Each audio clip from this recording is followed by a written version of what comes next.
welcome everyone. I'm Simon Picard, a professor in the College of Pharmacy here. It's my pleasure to introduce Dave Cella. Dave is the Ralph Seal Paffenbarger Professor and Chair of the Department of Medical Social Sciences at Northwestern University Feinberg School of Medicine. Dr. Cella has studied quality of life as a scientific enterprise, bringing the voice of the patient into consideration of value and opportunities for improvement. Dave has developed and is continually refining the functional assessment of chronic illness therapy or FACET measurement system for outcome evaluation in patients with chronic medical conditions. He was steering committee chair and principal investigator of the Statistical Coordinating Center for the NIH Roadmap Initiative to build a patient-reported outcome measurement information system, or PROMIS, and is currently the principal investigator of the PRO core of the Environmental Influences on Child Health Outcomes ECHO initiative. I asked Dave to cut down his talk because his introduction was going to be 15 minutes long. Dr. Cella is a past recipient of the International Society of Quality of Life Research President's Award, several other awards, and most notably the National Academy of Medicine, which was the Institute of Medicine's Gustav O. Leinhardt Award last year. Very prestigious. Came with some serious cash too. I watched it, the interview. It's 2 minutes long. It's really impressive. It goes without saying that Dr. Cella is a leader in healthcare and a leading-edge researcher. It's really remarkable that with all of his obligations and commitments, you'll find he is very responsive to emails and is highly supportive of students and junior faculty and makes time for people. I've known him for years, since arriving in Chicago, and have always been grateful for his encouragement and support of my research. So it's my pleasure to introduce Dave. His seminar is titled PROMIS in Research, Clinical Practice, and Policy with a Look to the Future. Welcome, Dave. Thank you. Thanks so much. Just want to make sure I know how to advance these. There we go. Oh, I'm going to do it that way. Well, hi, everybody. It's a pleasure to be here. And to Simon's reference, thank you for that introduction, Simon. That was really nice. To your comment about being accessible to students and junior faculty, I always feel like I'm not responsive enough, and that's because I recognize that what I'm able to contribute in this field is it's winding down. Look at me. I'm not going to be in my professional role for all that much longer, and the students and junior faculty really are the future of the kind of work that I've been involved with. I'm going to share with you, and there's so much to do going forward. There's just a lot of work that's still to do, and so I hope that a few of you students and junior faculty get inspired and want to take this in various directions. So I want to tell you about this website because it really is the repository of not just PROMIS, but also NeuroQual, Ask Me, and NIH Toolbox. I'm going to talk about PROMIS, but the Health Measures website, which is healthmeasures.net, houses all four of these systems and does it in a way that I think is very engaging and instructive, and you can get a lot out of it. You can also download literally hundreds of administration-ready measures, many of which are PROMIS, but there are others as well. And they're not all self-report. A lot of the NIH Toolbox are performance-based tests as well. And you can get information about services that we and others provide, including consultation, training, analysis, translation services. There's you can learn about measurement validation and development, which I'm not going to say much about here. So if you really want to become an expert in how to develop and validate measures, then go to the website and read about it and get references on it. And how to select measures for specific uses in populations and interpret the results. There's a lot of nuance to this work. It's really not meant to be kind of a cut and paste, take this, use it here, use it there application, and yet that's what most users are seeking. So simple solutions are hard to come by they're valuable when you get them right. And again, those of you who can create some simple solutions will go far with adopters. There are a lot of people looking to adopt these kinds of measures and not quite sure how to do it and how to afford it and then how to interpret the data once they get it. And you also have access to updates as well as our expertise and a community of expertise. There's a forum that you can go to and ask questions. They won't always be answered by us. They may be answered by somebody else on the forum. So that exchange is managed on the website. This is just an overview of it. These four systems: PROMIS, NeuroQual, Ask Me, and Toolbox. And just to go over quickly, the target population of PROMIS is people with health conditions, but also the general population, and it applies to children and adults. NeuroQual also is for children and adults, but older children, really only starting at age 12, and focuses on people with neurological conditions. It's kind of like PROMIS for neurology, and it's a close cousin. They actually share some question content and some domains, but they are unique systems. Ask Me is similar to NeuroQual in that it specializes in a certain area, and even more so specializes just in sickle cell disease. And then the NIH Toolbox is a much broader epidemiology-based set of tools for people with health conditions, but also for the general population, and evaluates motor function, emotional functioning, sensation, and cognition. Okay, so PROMIS. What's PROMIS? It stands for the Patient Reported Measurement Information System. I'm going to kind of start at the basic level for those of you who are just kind of coming to learn about it and really haven't read about it, but I'll also try to move into things that are a little more intermediate and advanced for those that are at that level as well. It's a universal set of measures to evaluate physical, mental, and social health. By universal, that's kind of a replacement term for generic. I mean, this is a pharmacy school, so you know the connotation that some people have with the term generic.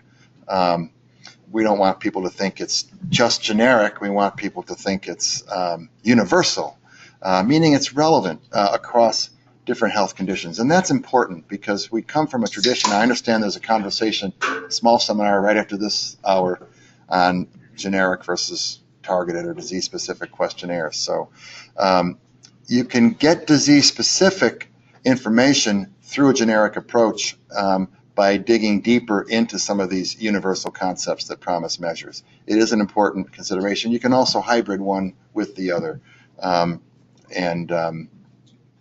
come up with a measurement system that gets you the best of both worlds. You get comparability across conditions, but you also get that specific granularity around topics that you're interested in a particular health condition. We developed PROMIS and validated it using state-of-the-science psychometric methods. I'll touch on that a little bit just to orient you to IRT and why we're excited about it and why we opt for that and use that method in the PROMIS system. The scores are all on one metric. It's partly enabled by item response theory. And currently there are translations available in Spanish and other languages, and I'll come back to that. Essential components of PROMIS, some terminology, domains are any sort of feeling, function, or perception that you want to measure. These domains cut across, again, that universal concept. They cut across different diseases and settings, for example, physical function, depressive symptoms, fatigue, pain, sleep, etc. And these domains, once you have a set of calibrated questions, and I'll come back to what that means to be calibrated, they form item banks. So we use that term item bank to specifically refer to calibrated sets of questions where we know the relationship of each individual question to the underlying thing that's modeled by the response data that we get from people in the validation process. So an item bank is a collection of these items that each and every one measures the same domain at some level. They may measure it with different discrimination ability. They may measure it at different levels of that underlying thing, but they're all measuring the same basic thing. And because of that, you can use them creatively to measure with different questions in short forms, or use a computerized approach to produce a score on the same metric. And it's that metric that becomes the communication tool that people will use across, clinical, regulatory, policy, and even general population use. That's one of our goals, is to get that metric in common terminology and understanding. The framework for the PROMIS system is basically drawn straight from the World Health Organization, physical, mental, and social health. There is a concept of global health represented by that little purple box up at the top right. So there's global health, and I'll come back to that with an example. But generally, we divide our domains into physical, mental, and social. The top panels representing what we put into the PROMIS profile, which is a sort of the core set, if you will, of domains: fatigue, pain, physical function, sleep, anxiety, depression, and ability to participate in social roles and activities. There are lots of other domains that you can choose relating to a lot of different symptoms and functional areas that you see down on the bottom in the bottom panels under the physical, mental, and social classifications. That was the adult side. This is on the pediatric side. We have the same tripartite WHO framework and a similar breakdown of what goes into the profile domains versus what goes into the additional non-core domains. There are, in just PROMIS, 97 adult measure categories. They actually, if you search around, you'll find 163 different short forms or scales, all with the sort of brand name PROMIS on the adult side, 27 on the pediatric side, and they measure a range of different things, some global measures, physical health measures, mental health measures, social. So that's the 3 WHO categories. And then there are some profiles, 6 adult and 3 pediatric child profiles that measure these core domains with finite sets of questions. Most often people will choose the one that has 4 items per domain. We have 7 core domains, so it forms 28-item questionnaire. We add a 0 to 10 pain scale to that, and we call that the PROMIS 29. And it's a little bit analogous to the SF-36. That's why I mention it. I mean, many of you probably know the SF-36 from your reading. Language development now is progressing pretty rapidly, but not in a. Unfortunately, we don't have a $2 million grant to translate PROMIS into 50 languages, which would be ideal. We could get it all done in a year or year and a half's time. Instead, we're sort of on an on-demand basis, mostly demand coming from international national health systems, for example, in the Netherlands, Sweden, and Germany, but also coming from the pharmaceutical industry, where they'll select certain subsets of questions. So as a result, we've got everything in English, almost everything in Spanish and Dutch and German, and coming along with languages at a fairly rapid pace in Portuguese, French, Chinese, etc.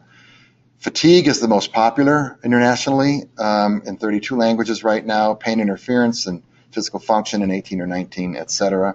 And this is growing. It's a 1,500, if you count pediatrics, it's probably about 1,800 item enterprise. So it's a big challenge to translate all those questions into one language. So we're doing it sort of piece by piece. We do have a plan for globalization that includes 369 of the items to translate into 30 languages. That focuses on the 7 profile domains, those 7 core domains, and cognitive function plus the global 10. That adds up to 370-ish questions. And there's a plan there to do that across the board in 30 languages, because the demand is actually is occurring faster than we can keep up with it with our ability to get these things translated. This is from the website, going back to kind of plugging the website to you. PROMIS measures are scored on the T-score metric. This is the metric we're trying to kind of get ingrained into everyone's thinking and communication. High scores always mean more of what's being measured, so that's not always good, right? So if you're measuring pain, a high score is bad. If you're measuring physical function, a high score is good. And I'll say a little bit more about the scoring here. So the mean of a T-score is 50, and the standard deviation is 10. We currently reference that to the U.S. general population, and we probably will keep that for as long as it takes to people to really get attached to PROMIS. And then we may move to a more international standard score as PROMIS is globalizing more and more. As you can imagine, there's a bit of an uneasiness with people in the European Union or in Asia referencing their scores to the U.S. general population. they would much rather reference them to their own population. And yet we want to have a standard score around which you can compare apples to apples. As I said, high scores mean more of the domain, and so far there's a lot of work. This is an area where, anyone that wants to get into this area would be very much needed. There's a little bit of work done on what's a meaningful difference or clinically important difference. I avoid the term minimally important difference because I think that's a sort of chasing after something that is not worth pinning down, and as soon as you pin it down, you'll find an exception to a case where maybe that is important, even though it was below the minimally important difference. So rather than get caught in that net, we talk about what are reasonable important differences at the group level, around 2 points, at the individual level, around 5 or 6 points, generally speaking.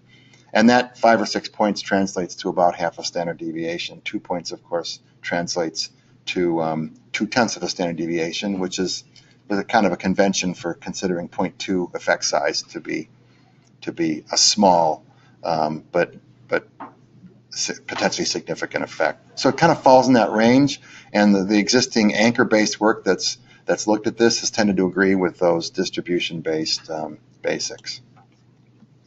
2 to 6 points, 2 for groups, 5 to 6 for individual. So I mentioned earlier about the flexibility of administration. It's one of the things I think that makes PROMIS popular. You can either take a fixed set of 4-item or 6-item or 8-item short form that are off the shelf, or you can create your own, you can customize your own.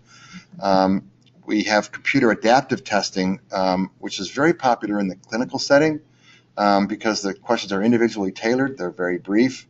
The next item administered from a bank, this is where the calibrations come in, is selected by the computer based upon the person's previous response. So in a Bayesian type mentality, the computer says, all right, here's a question that's going to be likely be very informative on this person because of the nature of the calibration statistics, the parameters that we have, that we know from that item.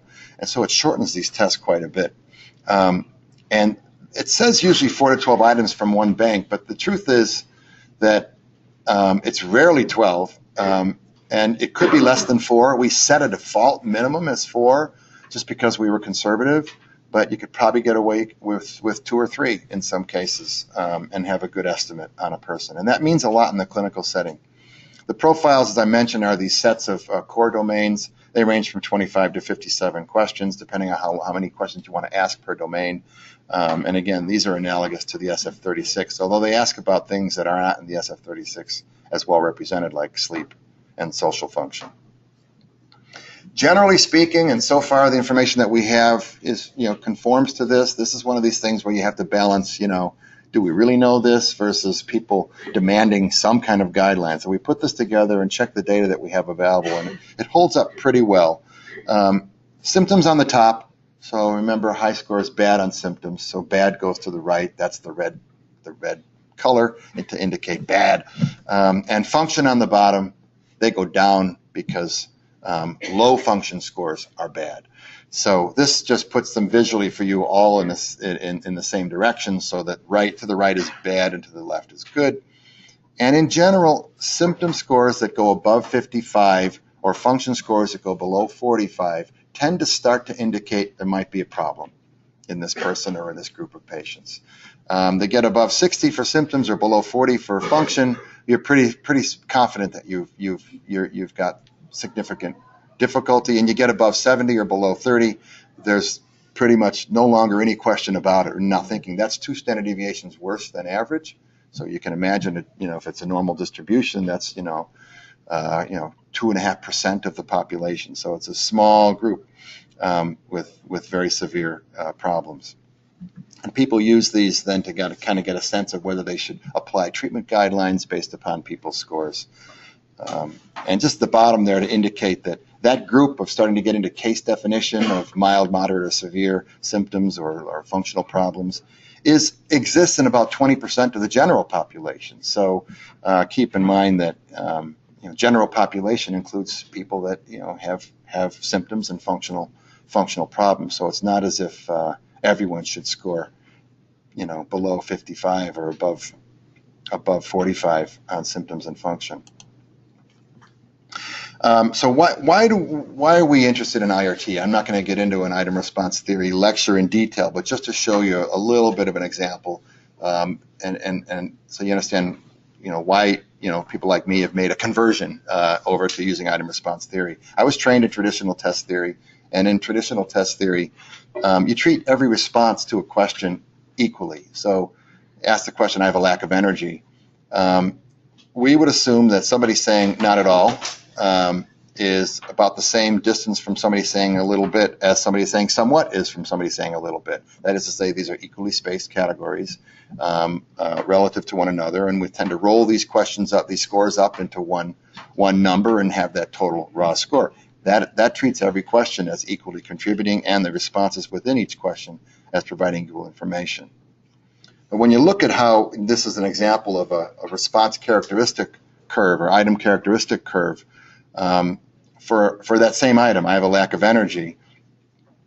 What you see plotted here is the probability that somebody will answer somebody at a certain level on the trait, in this case fatigue, as represented on the y-axis, will respond with each of these different options. So, for example, the first blue line, that's the not at all response. It's completely unlikely that somebody whose fatigue is above 65 is going to say that they, do not at all have a lack of energy. It's just not going to happen.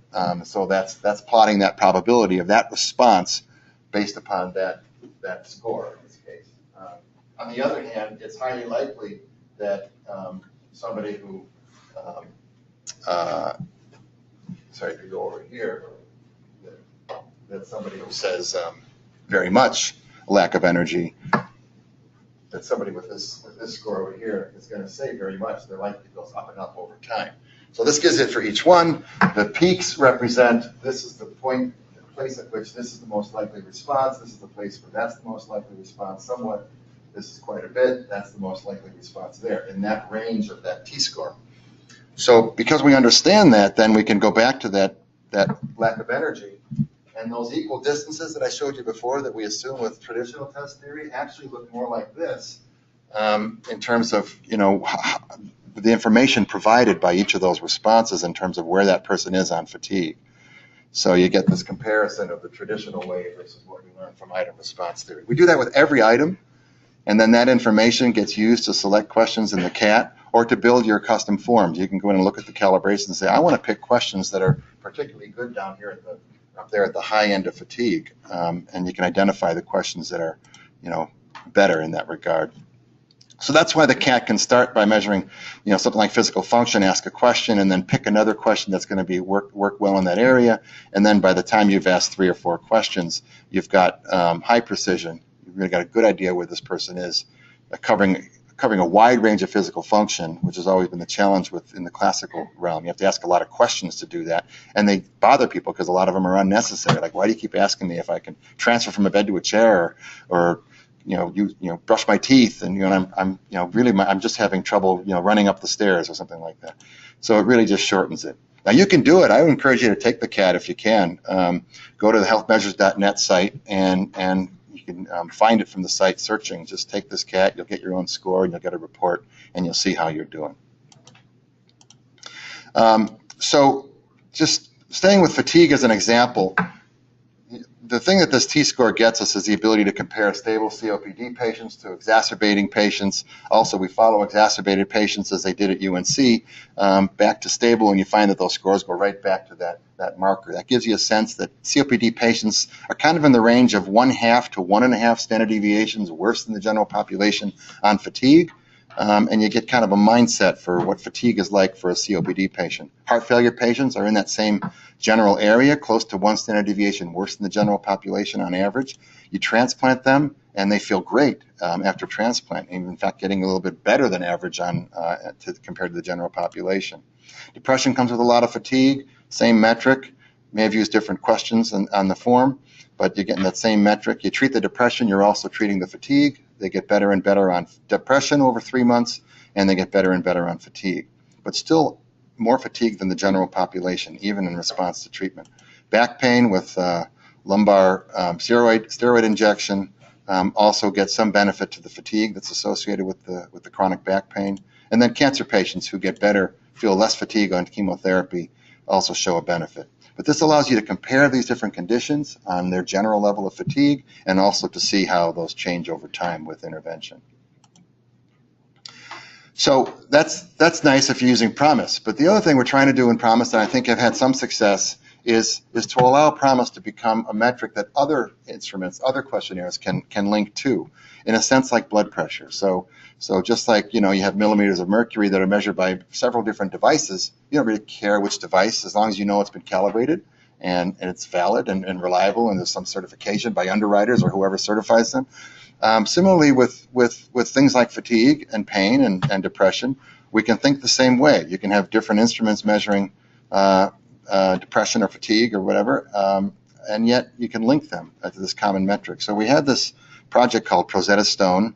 There's a website for this as well at www.rosettastone.org. You'll see a lot of lookup tables where we've done just that. We've linked, in this case, depression to 4 different measures. PROMIS depression is the standard that they get linked to, the CESD, the PHQ-9, and the Beck Depression Inventory. There's since been other depression measures linked to PROMIS. And by doing it, you start by co-administering them to a group of people, which we did, and then you can see how much information. So high is good here, how much information you get. You see here that the PHQ-9 actually doesn't get all that much information, but it's used a lot. The CESD is a little more informative, BDI is a little more informative, PROMIS is more informative than the rest of them, but it's longer, so a little bit longer, 28 instead of 20 or 21 items. But the whole thing combined is quite informative, and they all line up on the same underlying metric of depression. And so that you can then start to compare with crosswalks, what is mild, moderate, and severe depression as aligned by the PROMIS under the PROMIS T-score metric. And again, you get that kind of 55 to 60 mild and 60 to 70 moderate and above 70 severe, whether you've used PROMIS or the Beck Depression Inventory, the PHQ-9, or the CESD. So specifically with regard to the PHQ-9, 10 is the sort of threshold score for depression, 10 or worse. You see right there it hits right at 60 for PROMIS. That's moving from the mild to moderate on that one I showed you before. So they agree with one another, they work together, and Irene Katzen at Cleveland Clinic took advantage of these crosswalks that we provided and said, we at Cleveland Clinic would like to switch from the PHQ-9 to PROMIS, but we're superstitious or suspicious or doubtful or skeptical. So we want to test it. So they co-administered the PHQ-9 and the PROMIS depression. And they tested. They said, well, let's use the crosswalk and imagine we had only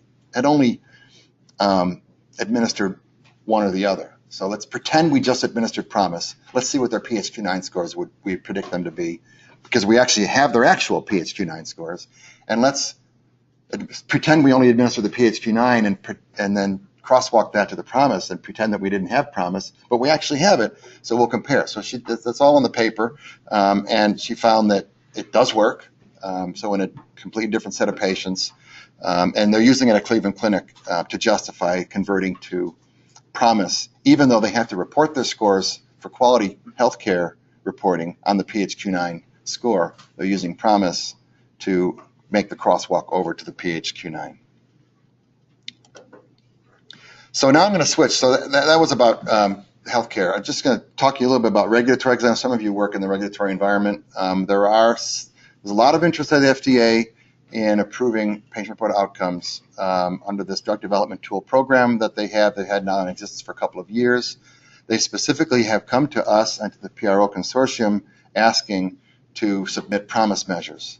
The first one we were asked to submit was PROMIS physical function in oncology. That's a direct submit by us, and we're in the middle of that right now. It's going well. We've had exchanges with the FDA, and they are engaged in it, and I'm optimistic about there being a PROMIS physical function in oncology clinical outcome assessment approved for wide use as a drug development tool in perhaps a year. There's a not as far along effort with an initial briefing package just sent in on fatigue and rheumatoid arthritis. That was a long process of convincing that division that fatigue is a labelable endpoint in rheumatoid arthritis, and now they've been convinced of that now.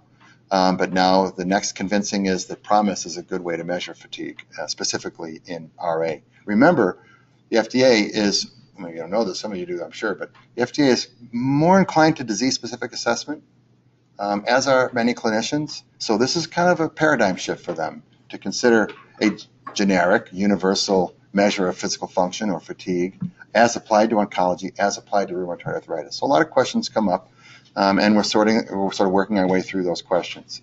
There's another interest which we haven't really gotten traction on yet, coming from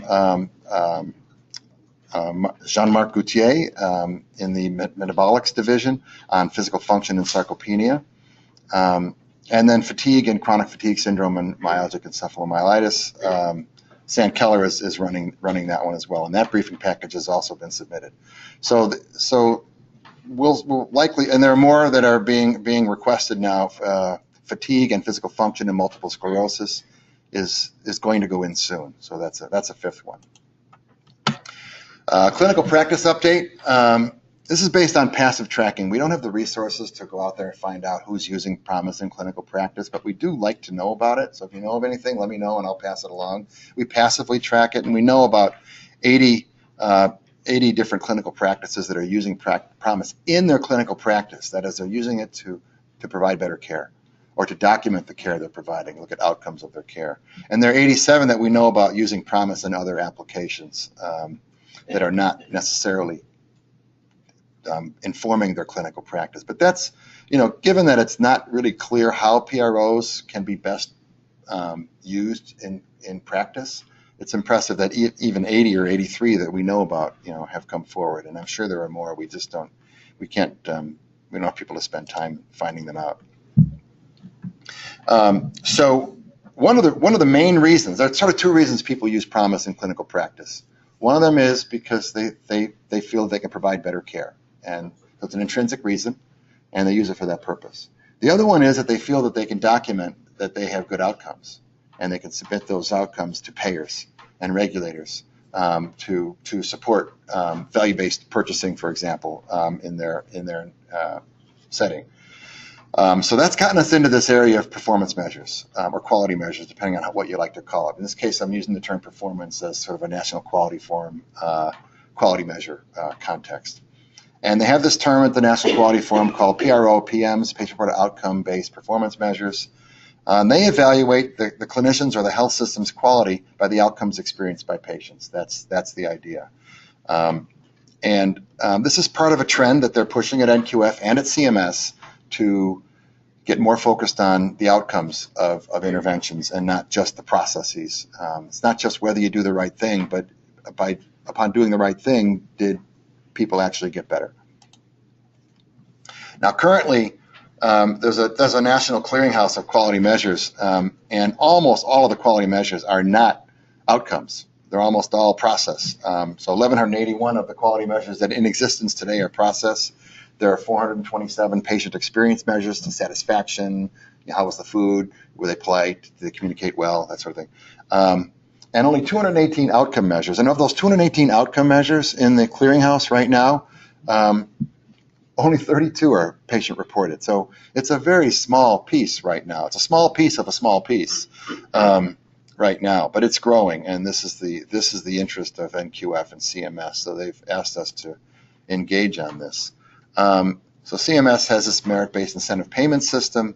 It's performance-based, and there's a payment adjustment through the system. I'm sure you know more about it. Some of you, I'm sure, know more about it than me.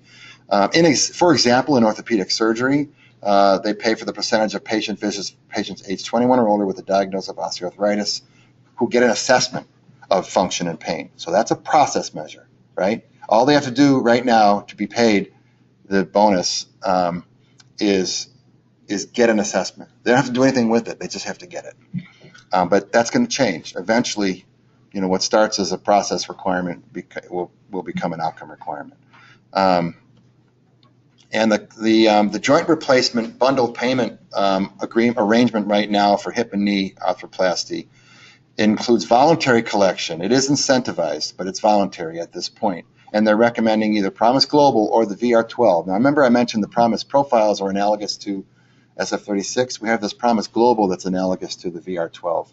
So they recommend either one, PROMIS Global or VR12, and the HOOS Junior and COOS Junior, HOOS being hip assessment, and KOOS being knee.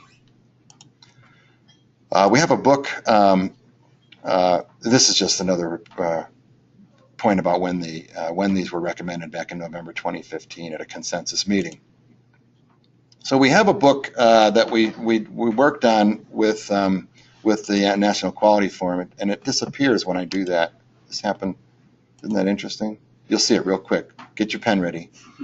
There it is. Okay. Anyway, if you want to, rti.org publications, you can download a PDF version of it free. You can buy the book on Amazon. It's, I don't know, $12 or something, but you can also download it. It's all about patient-reported outcome measures for clinical quality performance. So if your interest area is in quality measurement, quality performance, performance indicators in healthcare, I think it's worth getting. You can download it free from the RTI website. They were the publishers. PROMIS is in all these different health records to varying degrees. EPIC, in the most major way, has now just included CATs. They've included 10 PROMIS CATs. They've had short forms for years. Cerner is integrating PROMIS CATs now. It's not quite ready. OBIRD, which is a registry in orthopedics, includes PROMIS CATs. And Smart on Fire is creating integration tools as we speak. There are other data collection tools. Most people, I think, that are doing research use PROMIS through REDCap. It's quite easy to use and user-friendly. We do have an assessment center, which people are welcome to use. That carries a cost. REDCap does not. The AO Foundation has a patient outcome center, and the thing that we're most encouraging people to use in systems where they don't want data to leave their system is our application program interface, or API. There are a lot of places that have local solutions, some of these clinical operations like Rochester, Utah, WashU. We do have it at Northwestern, Cleveland Clinic, I mentioned, Stanford, Harvard Partners, UAB. There are several coming online. So the uptake is happening, as I say, sometimes faster than we can keep up with. We also don't track clinical trials use directly, although we rely on clinicaltrials.gov, and you just see that there is this trend for increasing numbers of clinical trials that include some PROMIS measure, so it's clearly on the uptake. The last thing I want to go into, and I'll probably skip over some of these slides because I promised Simon I'd finish in another 3 minutes, is population health. I guess I thought there was some population health people here you might be interested in how is this going to work in large surveys. And the CDC and the NIH have been working closely over the last 10 years to get NIH Global into population. NIH Global is 10 questions. You can get a score on general physical health and general mental health self-report out of these 10 questions. They added these two global measures, global physical and global mental, as official Healthy People 2020 objectives. So they are on the books as recognized, approved 2020 Healthy People 2020 objectives. But guess what? They're not collecting the data. They're approved, but not collected. And the reason is it costs money to collect. Every question costs $150,000. That price keeps going up. When I first got involved 10 years ago, they said about $50 or $60,000 per question. Then it was 80. Then it was 100, and now it's 150. So that's a big rate of increase. But it costs a lot of money. And every measure in the Healthy People in that National Health Interview Survey, which is the basis for Healthy People 2020, has to have a champion with money. So we're working on that. NIH doesn't like to support things that have a continuous commitment to it, and we certainly don't have the kind of money to get this in there. But it's approved, which is good news. So there we are. I'm just going to skip ahead a little bit. So remember I mentioned $150,000 per question. So the question that I asked Ron Hayes, my friend and Simon's friend, is, Ron, can we get those? So that there's 10 items in PROMIS Global. That's $1.5 million a year if you're trying to pay $150 per question. Only 8 of them are scored. So my first value proposition was just 8. You don't have to administer all 10. Just administer the 8. You don't really need those other 2. They don't end up in the scoring. That would be 1.2 million, or something like that. Nobody had 1.2 million. So I went to Ron and said, "Okay, Ron, we used 4 items to come up with physical, 4 items to come up with mental. Can we cut that to 2 for large studies? Because after all, with large population health studies, the point estimate of the mean is really what the government cares about, right? For healthy people, if you're setting a goal, you really care about what's that point. Are you moving that point estimate? And maybe we can, with a large study, we can do it with 2 questions, not 4. So we just wrote a paper on it. It's in press in the Journal of Patient-Reported Outcomes. The inaugural issue of JPRO has this paper in it. So I will not go through all of the results, but I'll just cut to the chase. And forgive me for, I know this bothers people. You see slides like, I want to see what it says. We can come back during the Q&A if you want. These are the 4 questions. So it worked. The bottom line is it worked. And with conditions. Everything's got conditions in science and measurement, right? So we have 2 physical questions, 2 mental questions, and that's it, 4 questions. We just brought the price down to $600,000. And you still don't have the money. And we still don't have the money, but it's a lot cheaper. So these are the 4 questions. I won't read them. And this goes through the proposition. This is the procedure that we use. We said what's a vanishingly small difference? That is a difference we wouldn't care about, even though it was there with the 2 versus 4. And to get to the point here, for mental health, actually, what we said was we're going to say that if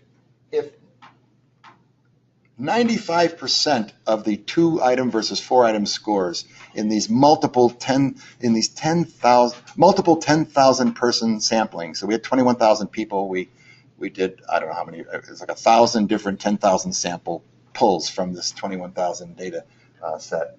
And then asked the question, at what sample size do 95% of the people have a score that's within half of a T-score unit? That's 0.05 effect size, right? We'll call that not even worth talking about. So that would be right here. That's the 0.49, right? That's 100 people on mental health. That's actually smaller than I thought it would be. The number for physical health is 300. You need at least 300 for physical health. And then we also, for kicks, looked at the 1-item general health, and that one actually was more like 500. That you need, because even though that looks like it's over 0.5, so is that. You just subtract that minus that. I didn't quite get that right. I'll come back to that. But the bottom line is it's over 100 for mental, over 300 for physical, and over 500 for if you just want to use the SF1. The SF1 is just that. How is your health? Excellent, very good, good, fair, poor. So not bad. Okay, but that's not the only thing. That's the point estimate. But there's also considerations of power and reliability. And just to cut to the chase on that, you do lose a little bit of reliability if you go from 4 to 2. Not a whole lot, but you do lose some. The 1-item does not have good reliability, so we're not really recommending that. And so in terms of if you want to find a medium effect, therefore you need to have a larger sample. So be careful. I say to people, if you can do the 4-item, do the 4-item. Unless you're not really concerned about detecting an effect, you're gonna lose some reliability by going to the 2. But it will work for population point estimate work. So they're recommended for use in large surveys. They show a small loss in reliability. As this in-press article has similar, probably trivial reduction in correlations with other outcomes. I didn't show you that data. And then large samples are necessary to ensure interchangeability of the means with the 4-item versions. The general health item is not as stable, but if the sample sizes are over 500, it's probably okay. And finally, just to close, we're doing ongoing validation studies, trajectories of scores in specific patient populations. This is, trying to get more disease specific with these universal tools. Ongoing evaluations of individual scores, that is a big area for those of you interested in that. I hope you'll do that kind of work. Expanding these translations and cross-cultural validations, as I mentioned. There's some development of new domains, although frankly, I'm not so focused on new domains. I think we have lots of domains and we need to get better with using the ones we have. But other people, there's always somebody that thinks there's a domain that we're not capturing and they want to develop it. And then finally, applications in clinical practice, meaningful patient care, and evaluating quality. So that's it. That's a run through the current status and where we're heading. Thank you. Great. Thank you.